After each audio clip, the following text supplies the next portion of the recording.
espera de la decisión del Tribunal Contencioso Electoral sobre la candidatura de Jefferson Pérez del Movimiento Ciudadano Renace, hay 13 candidatos en total que podrían disputar la alcaldía de la ciudad de Cuenca. Pérez se suma, César Piedra por el Movimiento Avanza, Jaime Astudillo por el Movimiento Contigo, Marcelo Cabrera por la Alianza Igualdad Creo, Paul Carrasco por la Alianza Juntos por el Futuro, Juan Campoverde por el Partido Sociedad Patriótica, Norma Iliares por el Movimiento Libertades Pueblo, Lauro López por la Alianza Justa con Conciencia Ciudadana, Tarquín Orellana por el Movimiento Concertación, Brandon Tenesaca por Unión Ecuatoriana, Gustavo Jara por el Movimiento Compromiso Social, Jaime Rodas por el Partido Adelante Ecuatoriano Adelante, y Pedro Palacios por la Alianza Azuay, el futuro que soñamos, a quien damos la bienvenida. Bienvenido, ingeniero Palacios. ¿Cómo marcha esa pre-campaña?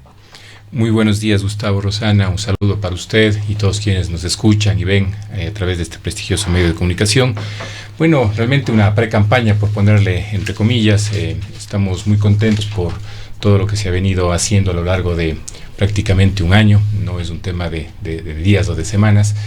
Y contentos por la recepción que tiene la ciudadanía de los proyectos, planes, programas que estamos presentándole poco a poco a través de los medios de comunicación y redes sociales principalmente.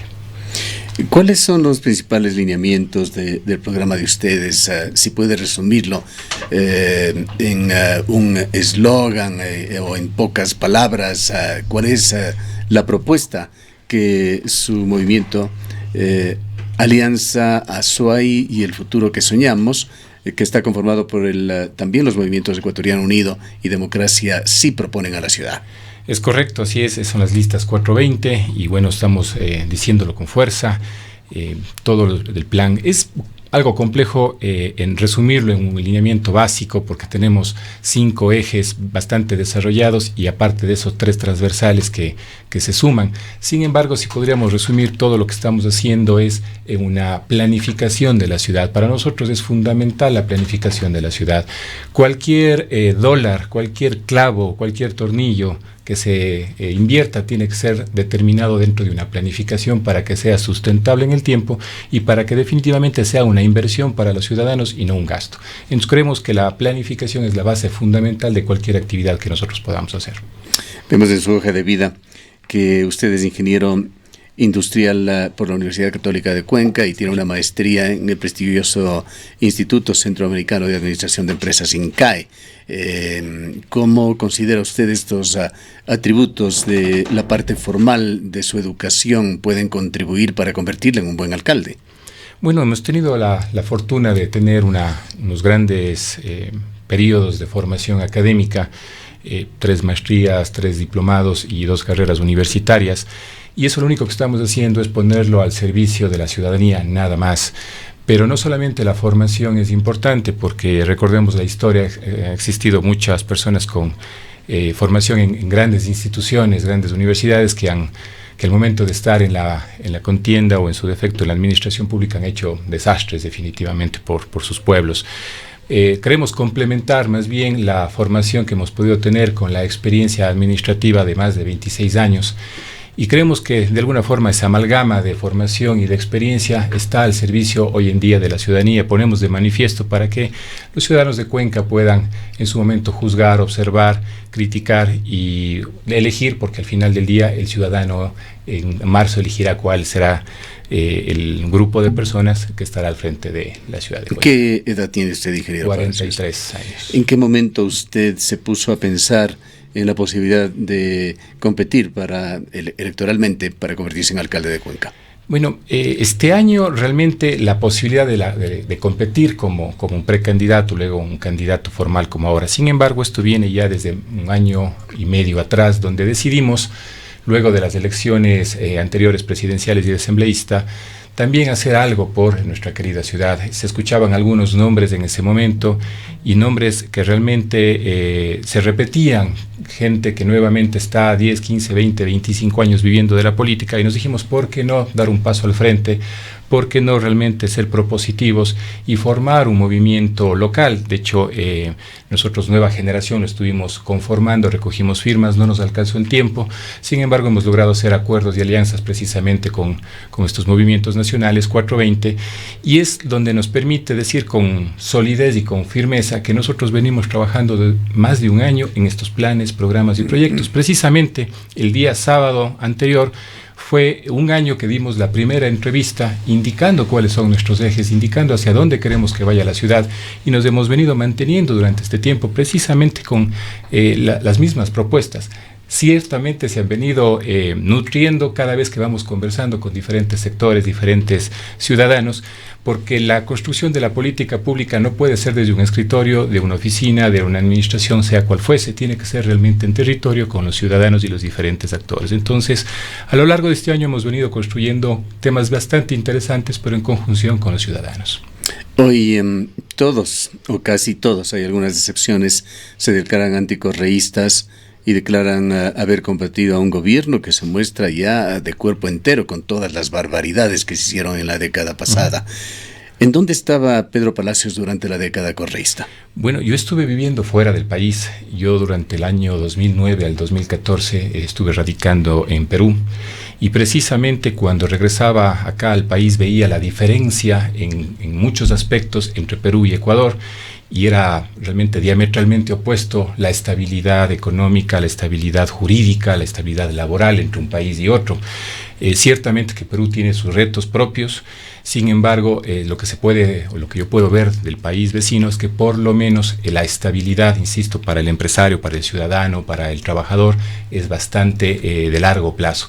Acá reformas continuas. Entonces, en el 2014, cuando yo regreso a vivir acá... ¿Usted habla solamente en el aspecto jurídico, en temas de seguridad jurídica, o también en otros? Absolutamente en todos, estimado Gustavo. Es impresionante. Es un país inestable, Ecuador, desde su punto de vista. Ahora tenemos algo más de estabilidad, ciertamente hay que reconocerlo, pero es bastante inestable para la inversión.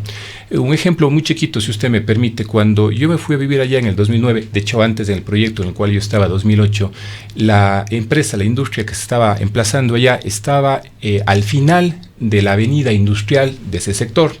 Luego de 5 años estábamos en la mitad. O sea, en 5 años se pobló todo ese sector, no solamente de forma longitudinal, sino transversal. La cantidad de inversión extranjera, no solamente latinoamericana, sino inclusive europea, que llegaba al país vecino, era impresionante. Por más que los salarios que se pagaban eran competitivos, siempre teníamos una alta rotación, porque justamente esa inversión hacía que se demande de puestos de trabajo.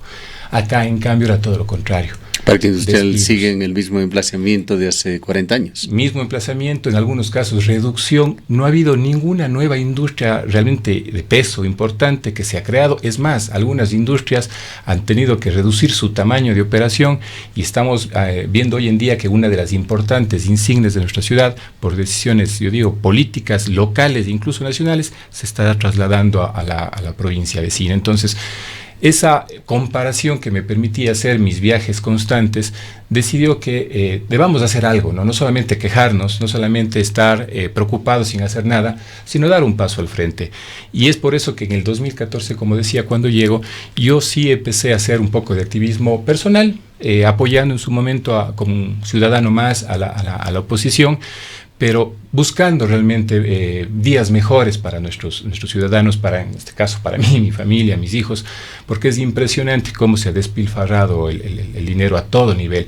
Nosotros vemos o acusamos mucho al gobierno central, y es correcto, se ve hoy en día por donde uno pone el dedo sale pus, pero también habría que ver qué está pasando en nuestra administración local, tanto cantonal como provincial, que aparentemente habrá que ir a ver los exámenes de Contraloría, que es lo que está sucediendo también. ¿Sus actividades privadas en dónde las ha desempeñado? ¿Sector público, sector privado? Realmente privado, desde el inicio yo trabajo desde los 17 años, así que he estado vinculado a la parte privada como empleado en relación de dependencia durante muchos años. ¿Quiénes han sido, si puede mencionarlos, algunos de sus principales empleadores aquí sí, en la ciudad de Cuenca? No tendría ningún problema. Yo he trabajado para el grupo Cartopel, he trabajado para el grupo Jaramillo, para una empresa que se llamaba Emaco, en un momento dado para una empresa que es Cerámica Andina, y muchos años con mi familia. Mi familia son una familia emprendedora que tiene un negocio que se llama Utilesa, donde he trabajado de los 26 años probablemente cerca de 8 o 9, de hecho con ellos continúo ahora. Con esta experiencia práctica, ¿qué cosas, qué temas le preocupan más sobre la ciudad que usted pretende dirigir desde la alcaldía? Como decía hace un momento, para nosotros lo que vemos es una falta de planificación real dentro de la ciudad. Se hace una plaza San Francisco, se habla entre comillas de megaparques, que efectivamente no lo son unos parques bonitos, pero son parques y de hecho podemos ver el hectareaje de cada uno de ellos y no se compara para nada con los que tenemos hoy en día, como el Parque de la Madre, inclusive el Parque de Miraflores. Se hace una obra como el tranvía, se hacen algunas otras obras, pero todas son muy aisladas, no tienen una conexión, una integración unas con otras, y eso demuestra claramente que existe una falta de planificación por un lado. Por otro lado, la politización de la administración pública local es extremadamente alta. Tenemos una cantidad de funcionarios que por un lado obedecen a favores políticos y por otro lado funcionarios de carrera, yo digo siempre de lujo, muy buenos, que están relegados en una esquina porque no están en la línea política del administrador de turno, el que fuese. Perdón, entonces eso no es posible, que realmente los ciudadanos tengamos que estar pagando esos privilegios solamente por cuotas políticas o por resentimientos políticos. Entonces, parte de nuestra propuesta es justamente despolitizar la administración. Hay que hacer una reingeniería profunda al interior del municipio. Debemos facilitarle la vida al ciudadano. De hecho, estamos planteando en zonificar a Cuenca en 5 partes y que cada una de estas zonas tenga un componente municipal donde funcione avalúos y catastros, obras públicas, planificación y control urbano, donde realmente podamos acercarnos a la ciudadanía. ¿Pretendería generar una especie de distritos en Cuenca? Una especie de distritos, sí, no le habíamos puesto realmente ese nombre, pero podríamos llamarlo de esa forma, donde el ciudadano no tenga que recorrer toda la ciudad para ir a la ventanilla única del Parque Calderón a hacer un trámite, y por otro lado el funcionario entienda de primera mano, donde, perdónenme la expresión, donde las papas queman, entienda qué es lo que está pasando. Por más buena voluntad que tenga cualquiera de los gerentes de una de los departamentos, llámese control, planificación, etcétera, todo lo que pasa en la ciudad tiene que atravesar, al menos para la firma, por ese director. Entonces, insisto, por más buena voluntad que tenga, el tiempo no le alcanza para empezar a gestionar, planificar y desarrollar de cara a futuro lo que necesita la ciudad. Se queda en la parte operativa. Entonces, para nosotros es fundamental el acercarnos a la ciudadanía de esta forma. Le habíamos dado zonificación, el nombre que usted plantea es muy interesante, tal vez distritos, pero el fin es importante. El fin es llegar a entender la problemática que tiene el ciudadano y darle solución inmediata. Hoy los procesos que tenemos al interior del municipio son extremadamente burocráticos. Usted para un permiso de construcción, un permiso de funcionamiento, una licencia urbanística, no es semanas ni meses, suelen ser años para que usted tenga una respuesta a la que fuese. Y el ciudadano no puede esperar esos tiempos, porque parte de eso es la problemática de la dinámica económica de nuestra ciudad. Estamos coartando la dinámica económica con la burocracia que tenemos.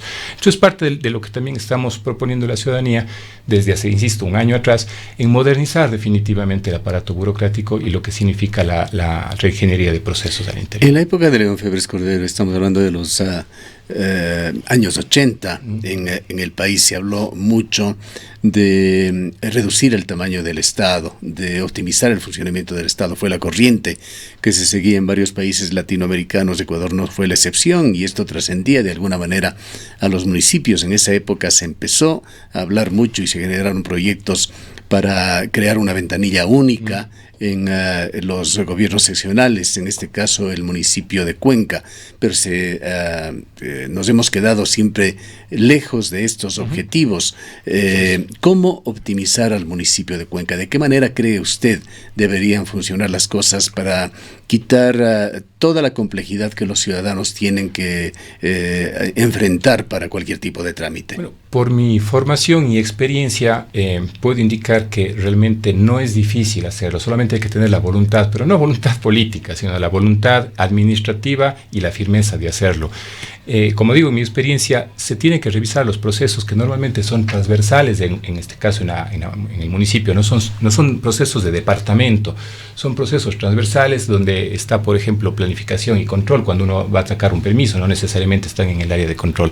Hay que determinar cuáles son los pasos actuales que tiene ese proceso. Insisto, en la experiencia que yo tengo, se puede reducir probablemente entre un 50 e incluso en su 60% los pasos que se siguen, y más aún en la administración pública, porque nos encontramos con pasos que son usados por pasamanos, valga la redundancia, personas que están colocadas ahí por un favor político que al final del día no le generan valor al ciudadano. ¿Debería entonces traducirse esto también en una reducción del tamaño del municipio? Si es que es necesario hacerlo, sí. Con mucha firmeza yo le digo sí. Sin embargo, en el análisis que nosotros haremos, veremos cuál es la optimización. Sin embargo, al zonificar, como comentábamos hace un momento, posiblemente la persona que hoy no está haciendo o no está generando un valor agregado, sino solamente haciendo burocracia este momento, puede ser destinada a uno de estos distritos, como usted decía, a una de estas zonas, a generar el valor al ciudadano. No se trata de hacer un despido porque sí, se trata definitivamente de eficientar hacia el ciudadano el servicio como tal.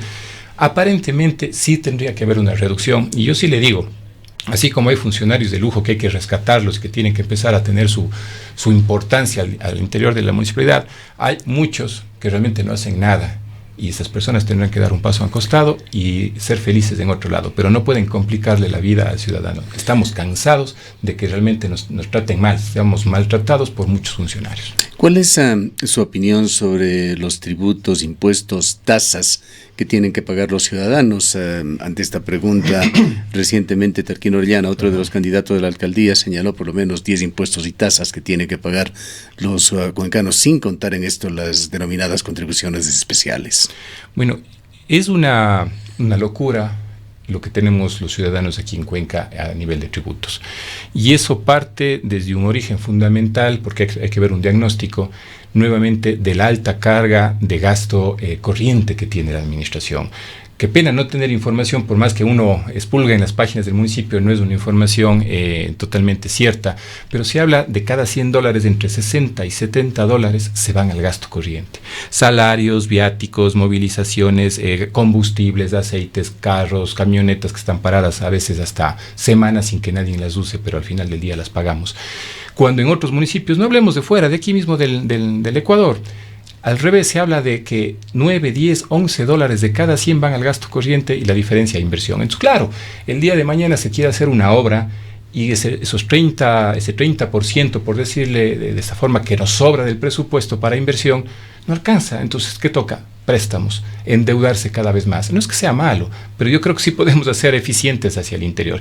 Y eso va de la mano de una optimización y reducción también de la carga impositiva. Si usted, ahora que estamos en periodo de enero, arrancando el año, y obviamente tenemos, entre comillas, el incentivo de pagar nuestro impuesto predial con un descuento, vamos a ver el resultado o el desglose del impuesto predial, y nos encontramos que el valor del predio puede ser 20, 30, 10, 15 dólares, pero lo que significa ya las tasas, contribuciones y mejoras son 80, 100, 200 dólares más. Entonces es una forma muy disfrazada de engañarle a la ciudadanía, de decirle los predios no suben o suben de una forma muy pequeñita, pero por otro lado nos cargan de impuestos sumamente grandes. Y ahora, hoy en día, pues no sé si usted ha estado al tanto, que seguramente sí. Por ejemplo, yo sé que no es local, es nacional, el impuesto verde.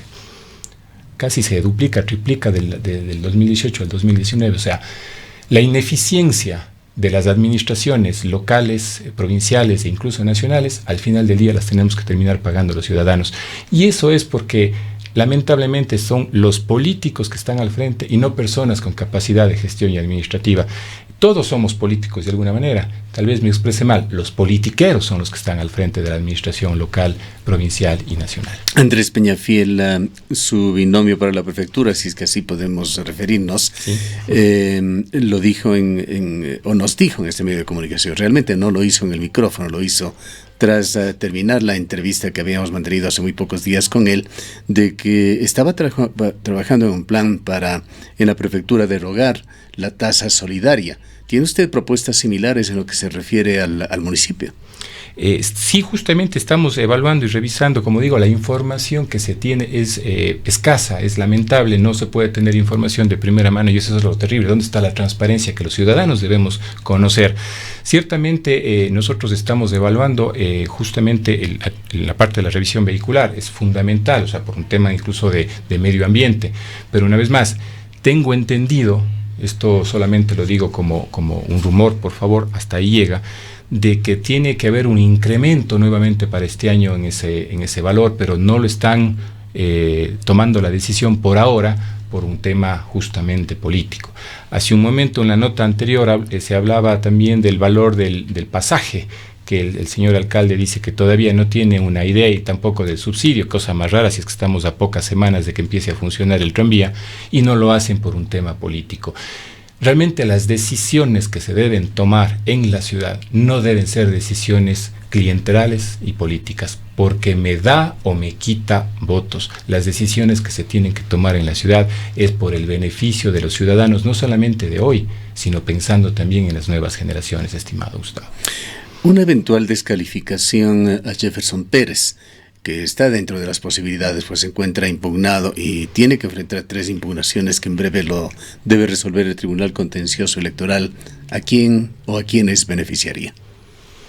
Realmente no les sabría decir. Yo creo que todos los ciudadanos debemos tener la posibilidad de elegir y ser elegidos, obviamente enmarcado en lo que la ley nos corresponde. Importantísimo si es que realmente la candidatura y el grupo del señor Pérez están en la razón. Vale la pena que participen definitivamente y en la contienda electoral realmente poder determinar quién tiene el favor de la ciudadanía.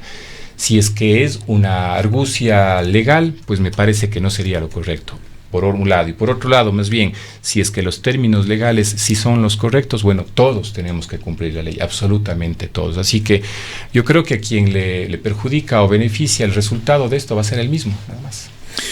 Entre los movimientos que apoyan o que forman Ecuatoriano Unido, la Alianza Azuay, el futuro que soñamos, está Ecuatoriano Unido y está Democracia Sí. Democracia Sí tiene un conspicuo personaje de la política ecuatoriana de la última década, Gustavo Larrea, como su principal dirigente. ¿Cuál es su pensamiento sobre Gustavo Larrea? Él fue uno de los mentores de Rafael Correa, su cercano colaborador en posiciones claves, enfrentó acusaciones muy delicadas, muy graves de una participación cercana, incluso se le acusó de haber sido el principal enlace entre las Fuerzas Armadas Revolucionarias de Colombia y el gobierno de Rafael Correa. Bueno, en el caso de señor Larrea y como otros más, que tengan que responder a la justicia, a la sociedad o a su conciencia en el caso de que tengan responsabilidad en cualquier acto que hayan incurrido. Eso para nosotros es extremadamente claro. Él y cualquier otra persona que a nivel nacional, tanto en Movimiento Ecuatoriano Unido, Democracia Sí, e incluso parte de lo que es Nueva Generación, a quien represento aquí en la ciudad de Cuenca, y Más de Acción Solidaria, que representa Andrés en la provincia de La Azuay, que lo respondan. Nosotros respondemos de aquí en adelante y sobre todo por una autonomía de gestión totalmente clara, responsable y validada. No existe ni existirá injerencia alguna de movimiento nacional, sea en Quito, Guayaquil o donde fuese, sobre las actividades que nosotros hagamos. De hecho, de alguna forma, el acuerdo al cual nosotros llegamos fue básicamente en esa forma. Nosotros en Cuenca y en la provincia de La Azuay tenemos la completa autonomía de gestión y acción, porque quienes sabemos qué es lo que necesita Cuenca y la provincia de La Azuay somos nosotros. Nadie podrá venir de fuera a decirnos qué es lo que hay que hacer. Agradecemos como el que más ese patrocinio que se está dando de estos dos movimientos nacionales para nuestras candidaturas. Sin embargo, ellos han sabido respetar completamente nuestras decisiones. Tanto es así que el plan de trabajo, los candidatos que están en este momento como concejales en juntas parroquiales, obedecen a un proceso netamente interno de aquí de la ciudad y de la provincia. ¿Le ha preocupado a usted los sucesos públicos por los cuales hemos tratado también esta mañana con el consejero Verde Soto, que se han dado en el Consejo Nacional Electoral y particularmente en la delegación de Cuenca? Le soy extremadamente franco, realmente nosotros no hemos estado ocupados en ese sentido, nosotros estamos trabajando con la ciudadanía porque lo que necesita el ciudadano es respuesta ágil, coherente y rápida ante su problemática local y nacional.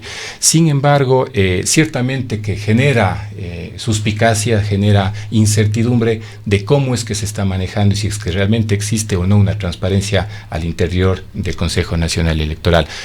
Porque de una u otra forma seremos afectados en esta contienda, en este proceso y obviamente el día de las elecciones.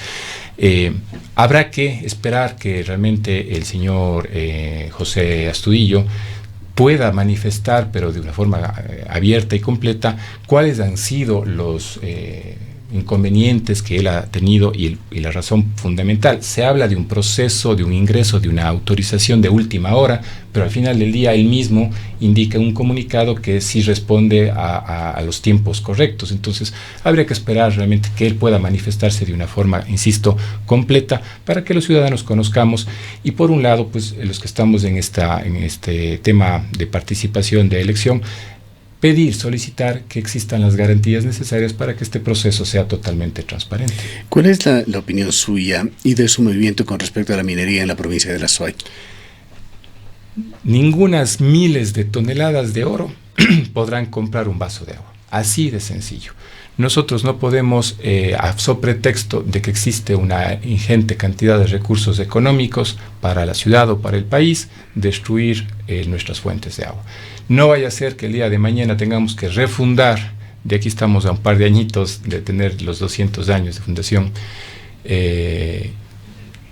refundar Cuenca de aquí a 50, 60 kilómetros, 100 kilómetros de distancia, porque no vamos a tener el agua.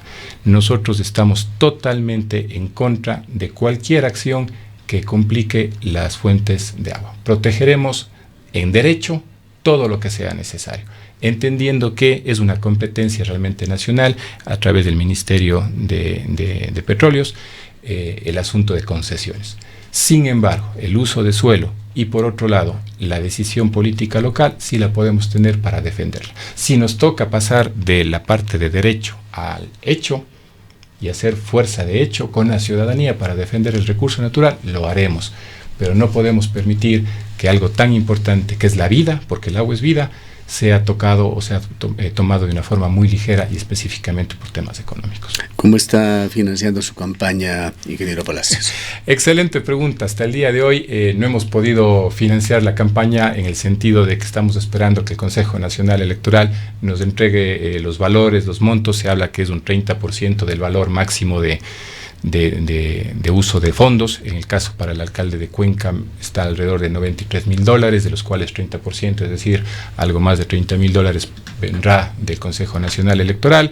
Lo que hemos hecho es, gracias a estos espacios como el que usted nos está dando, en los medios de comunicación a nivel local, prácticamente en todos, más la fortuna, digo yo, el día de hoy de las redes sociales que nos permite también llegar a un segmento de la población, presentar nuestras propuestas. Esto ha permitido que el día de hoy estemos en una posición realmente interesante, un poquito privilegiada. No hemos ganado absolutamente nada, pero estamos en un camino ascendente gracias y realmente al favor de la ciudadanía, que ve una propuesta seria, profesional, formal y no demagógica, y peor aún, una propuesta politiquera que ya estamos, creo, los cuencanos cansados de las mismas. Finalmente, ingeniero Palacios, ¿propone usted o delinea algún tipo de solución, de salida para esos aproximadamente $100 millones que los contribuyentes cuencanos tendrían que responder, posiblemente a través del pago de contribuciones especiales, deuda por efecto del proyecto Tranvía? Sí, justamente nosotros hemos estado trabajando en este aspecto, separándolo, ¿no? La operación del tranvía, que es algo que nos ocupa mucho, porque cada día, el rato que opere, puede ser que nos empiece a generar por subsidio un nuevo agujero económico, y eso hay que cuidarlo. De hecho, que es así, eso está presupuestado. Si bien ese proyecto inicial fue sumamente deficiente, pero en el proyecto inicial me parece que había una reposición de 14 millones de dólares cada 5 años que debía destinarse a mantenimiento dentro de sus presupuestos. Y justamente... Esto por citar una de las pocas cifras y lo que usted dice tiene toda la razón. De hecho, se estaba planteando originalmente solo en mantenimiento por año cerca de 2.150.000, 2.300.000, no tengo la cifra exacta, y paradójicamente hoy en día se habla apenas de 2 millones. Significa que en estos 5 o 6 años más bien se ha reducido alrededor del 17%, o sea, es cosas medio de que uno no logra entender. Pero sobre lo que usted decía, nosotros estamos o hemos evaluado, por ejemplo, lo que significa, justamente hablamos hace un ratito del famoso impuesto verde. Si nosotros estamos implementando como política local el tranvía, que es eléctrico, más obviamente la incorporación de buses y otras actividades que el cantón está realizando para precisamente dejar una huella ecológica sustentable en el tiempo, ¿por qué no podemos exigir como ciudadanos, como cuencanos, que el gobierno central nos devuelva nuestra plata? Porque es nuestra plata que va a través del impuesto verde, porque nosotros estamos siendo sustentables. Nosotros hemos estimado un valor que ahora ya me quedo corto, porque obviamente este impuesto está subiendo este año, como decía hace un momento, de cerca de 10 millones de dólares anuales. Por ejemplo, el crédito de 51 millones, que es uno de los que hay que pagar, representa un desembolso de 5.100.000 al año en dos pagos semestrales. Con esta devolución, que es aproximadamente 10 millones de dólares, tendríamos para pagar ese crédito e incluso un remanente para poder seguir cumpliendo algunas obligaciones. Hay que generar política pública, pero también hay que hacerse respetar a la ciudadanía. Insisto, nosotros ya estamos pagando un impuesto. ¿Por qué no podemos exigir que se nos devuelva si es que como ciudad ya estamos dejando una huella ecológica para nuestros hijos y nietos? Entonces, eso es un planteamiento sumamente formal que estamos convencidos que puede llegar a ser realidad si es que los cuencanos nos juntamos y presentamos como un planteamiento de ciudad integral. Bien, muchas gracias por su presencia. A ustedes, estimado Gustavo, un abrazo. Han escuchado al ingeniero Pedro Palacios, candidato a la alcaldía de Cuenca por la Alianza Azuay El Futuro.